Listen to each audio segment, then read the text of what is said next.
शक्तिपीठ के कर्ता धर्ता और संरक्षक डॉक्टर अशोक साहब, मनीष भैया और आप सब लोग को बहुत बहुत प्रणाम। आज राष्ट्रीय युवा दिवस है। मैं 3 बातें आपके बीच में आज रखना चाहता हूँ। एक जो पहली बात, आज स्वामी जी का हम लोग जन्म जयंती मना रहे हैं और कितना सुखद संयोग है कि हमारी शास्त्र परंपरा में गुरुदेव को स्वामी रामकृष्ण परमहंस जी का अवतार माना जा रहा है और उनके शिष्य स्वामी विवेकानंद जी का इस प्रांगण में आज जन्म जयंती मनाई जा रही है। और बहुत ही अच्छा गीत अरविंद भाई ने कहा कि हम संस्कृति के लिए स्वयं विवेकानंद बन जाएंगे। अगर स्वामी जी के गुणों का, उनके व्यक्तित्व का 1% हम अपने शरीर में, अपने गुणों में, अपने आचरण में, अपने व्यक्तित्व में डाल लें, सिर्फ 1%, और उसको उत्तरोत्तर वृद्धि करें, तो मुझे लगता है कि ज़्यादा कुछ कहने की आवश्यकता नहीं है, सिर्फ करना शेष रह जाएगा। तो आज जो मैं 3 बातें आपके बीच में रखना चाहता हूँ वो इस प्रकार से है कि पहला तो स्वामी जी का जो व्यक्तित्व, कृतित्व और उनके सपनों की जो सोच थी भारत देश के लिए, उसके बारे में एक चर्चा करना चाहता हूँ। लेकिन उससे भी महत्वपूर्ण, मैं आपसे कुछ जानना चाहता हूँ कि आप क्या जानना चाहते हैं मुझसे। जो किताबें मैं पढ़ता हूँ वो किताबें आप भी पढ़ते हैं, जिन लोगों से मैं बात करता हूँ उनको अभी सुनते हैं। तो अगर आपके मन में कोई सवाल हो या आपके मन में कोई विचार हो जो आप कहना चाहते हो या जो आप पूछना चाहते हो, तो उसका मैं स्वागत करूँगा। और अभी पिछले 1 साल से मेरी भूमिका, मैं जेल से रिहा हो चुका हूँ, जेल आईजी ग्रुप में मैं काम नहीं कर रहा हूँ।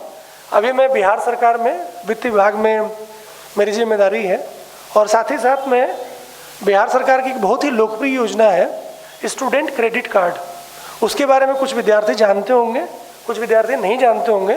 तो मैं इस औपचारिक कार्यक्रम के बाद मैं चाहूँगा कि 10 मिनट समय आपके साथ और आपके ऊपर वाले जो लोग बैठे हुए हैं उनके साथ भी 10 मिनट मुझे समय मिले, ताकि अगर इसके बारे में आपके मन में कोई शंका हो या कोई प्रश्न हो तो मैं उससे बात कर सकूँ, क्योंकि अच्छा मौका मिला है आपसे बात करने के लिए, आपसे फीडबैक मिलने के लिए। आज मॉर्निंग न्यूज़पेपर में कहीं मैंने पढ़ा, कहीं लिखा हुआ था रामधारी सिंह दिनकर जी का एक वक्तव्य। आज से करीब 150 साल पहले स्वामी जी का जन्म हुआ था और हम अभी आज़ादी का अमृतकाल मना रहे हैं। आज़ादी मिलने के बाद 75 साल पूरे हुए और आज़ादी मिलने के करीब 75 साल पहले स्वामी जी का समय था। तो इस 150 सालों में हमने जो प्रगति की है या जो देश की बदलाव हुआ है, उसके बारे में रामधारी सिंह दिनकर का था कि पाश्चात्य सभ्यता ने जो एक बहुत बड़ी चुनौती मैकाले की शिक्षा पद्धति के माध्यम से देश के सामने रखी थी, उसका सबसे बड़ा प्रत्युत्तर या उस पाश्चात्य संस्कृति और सभ्यता के सम्मुख जो सबसे बड़ा चट्टान बन के खड़े हुए भारतीयता की, वो चट्टान स्वामी विवेकानंद जी थे।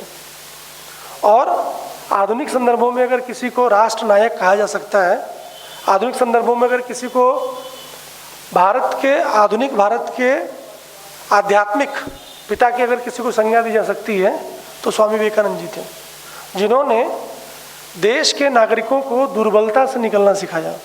जब अंग्रेज शासन था तो अंग्रेजों के आने के पहले यह देश सोने की चिड़िया था। इस देश में इतना उत्पादन होता था कि पूरे विश्व की अर्थव्यवस्था का 25% हमारे इस देश की जीडीपी में था। बाहर से सोना चांदी इस देश में आता था, लेकिन अंग्रेजों ने जो देश को लूटा, उसके बाद देश काफ़ी गरीब हो गया और उसकी वजह से अशिक्षा, बेरोजगारी, गरीबी, भुखमरी, अकाल, जो सब अव्यवस्था फैली, उसके खिलाफ स्वामी जी चाहते थे कि देश में शिक्षा का विकास हो, तकनीकी का विकास हो, विज्ञान का विकास हो और साथ साथ अध्यात्म का विकास हो। तो आज तो हम स्वतंत्र भारत में पैदा हुए हैं, आज हमें सब कुछ चीज़ की आज़ादी है, लेकिन चुनौती अभी ख़त्म नहीं हुई है। भारत देश की अगर छवि देखें तो विदेशों में हमारे देश की काफ़ी अच्छी छवि बनी है, लेकिन बिहार के संदर्भ में अगर हम समझें तो हमें बहुत काम करना शेष है। अभी बिहार के मनीष में बहुत अच्छी बात बोल रहे थे कि मेक इन इंडिया तब तक नहीं बनेगा जब तक मेक इन यूथ नहीं बनेगा, और मेकिंग यूथ बनाने की जिम्मेदारी किसकी है? वो जिम्मेदारी हमारी है। अगर हम युवा अपने चरित्र का निर्माण करें, अपने व्यक्तित्व का निर्माण करें और अपने भविष्य का निर्माण करें, तभी जाके इस देश को विकसित भारत बनाने की बात हम लोग ले जा सकते हैं। इस बार लाल किले से माननीय प्रधानमंत्री जी ने कहा कि अगले 25 साल में देश को विकसित राज्य बनाना है। अब विकसित राज्य तब तक नहीं बनेगा जब तक हमारा विकसित बिहार नहीं बनेगा, और विकसित बिहार तब तक नहीं बनेगा जब हमारे युवा आज जो 20-25 साल के हमारे सामने बैठे हुए हैं, 25 साल बाद आपकी उम्र 50 साल होगी। आप ये कल्पना कर पाते हैं कि जब 50 साल की आपकी उम्र होगी तो 50 साल बाद आप कैसा, 25 साल बाद आप कैसा बिहार देखना चाहते हैं?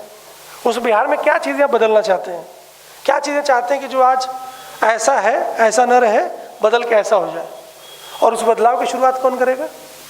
महात्मा गांधी ने एक बहुत अच्छी लाइन लिखी कि हर एक बदलाव की शुरुआत हमें स्वयं से करना चाहिए। जो चीज़ हम चाहते हैं कि दूसरे व्यक्ति के अंदर बदले, चाहते हैं कि दूसरा व्यक्ति कूड़ा सड़क पे न फेंके, और हम ले जाकर अपना कूड़ा सड़क पे फेंक देते हैं, तो इस तरह से नहीं चलेगा। तो जो बदलाव हम चाहते हैं कि दूसरे व्यक्ति करें, उस बदलाव को हम खुद से शुरू करें। तो बिहार में भी उसके लिए बहुत ही सकारात्मक माहौल बना है। युवाओं को इसमें आगे आने की आवश्यकता है। हम लोग भी कंपटीशन की तैयारी के दौर से गुजरे हैं और बहुत ही अच्छा लगता है, बहुत ही सकारात्मक माहौल मिलता है जब बच्चे तैयारी करते हैं, प्रेरित होते हैं, कंपटीशन बीट करते हैं। लेकिन आज का ज़माना सरकारी नौकरी का नहीं है। सुनने में थोड़ा अटपटा लगेगा, लेकिन जिस स्टेज में आप हैं उस स्टेज में भी लगता होगा कि कोई भी नौकरी मिल जाए तो हम सेटल हो जाएंगे। लेकिन एक समय, एक अवस्था ऐसी आएगी जहाँ पे लगेगा कि सरकारी नौकरी में जाकर हमने गलत किया या अपनी क्षमताओं का कम इस्तेमाल किया। तो अभी आपके पास समय है, खूब मन लगा के पढ़ाई कीजिए, खूब मन लगा के सीखिए, खूब मन लगा के, जो भैया ने कहा कि बेहतर बनाने के लिए अपने आप को जिस दिशा में जाना चाहते हैं, पूरा जीवन आपका भी खुला हुआ है। अभी जीवन में हर तरफ आपको अवसर भरपूर हैं, और अपने देश को विकसित बनाने के लिए, अपने प्रदेश को विकसित बनाने के लिए जो कुछ भी प्रयास हम लोग कर सकते हैं वो व्यक्तिगत रूप से करें, परिवार के रूप में करें, समाज के रूप में करें, राष्ट्र के रूप में करें। तो आज के दिन मैं इतनी ही बात रखना चाहता हूँ।